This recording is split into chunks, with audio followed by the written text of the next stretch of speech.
How to use Google Gemini for Stock Analysis 2026 Guide.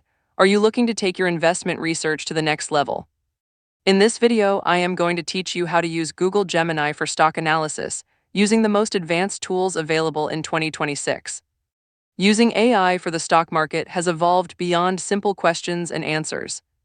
Today, Google Gemini is a powerhouse for financial research because it integrates directly with real-time data from Google Search and Google Finance. This allows you to perform deep fundamental and sentiment analysis in seconds rather than hours.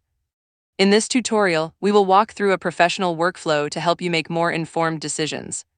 First, you want to enable the Google Workspace and Google Search extensions in your Gemini settings. This is crucial because it gives the AI permission to pull live market data, recent news articles, and even your own spreadsheets. Without these extensions, the model might rely on outdated training data, which is a major risk in the fast-moving stock market. Second, start your analysis by requesting a fundamental overview. You can prompt Gemini to summarize the latest quarterly earnings report of a specific company. Ask it to specifically look for revenue growth, net income margins, and management guidance for the next year.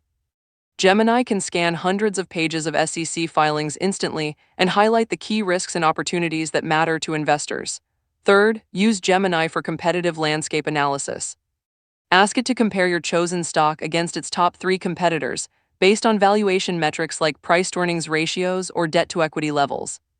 Because of its 2026 multimodal capabilities, Gemini can now process financial charts and tables you upload, giving you a detailed breakdown of how a company stacks up against the rest of its industry.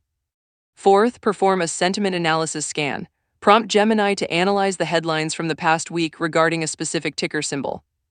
It can tell you if the overall market sentiment is bullish or bearish and identify specific catalysts, such as product launches or regulatory changes, that might drive the stock price in the short term. Here is a pro tip for advanced users. Use the Gemini Deep Research feature to create a long-form investment thesis. By asking the AI to cross-reference news reports with analyst ratings and historical performance, you can generate a comprehensive report that covers every angle of a potential investment. Remember that while Gemini is a brilliant research assistant, it is not a financial advisor. Always verify the data it provides with official sources before making any trades. If this guide helped you sharpen your stock research skills, please hit that like button and subscribe for more 2026 tech guides. What is one stock you are currently analyzing with AI? Let me know in the comments below. Thanks for watching.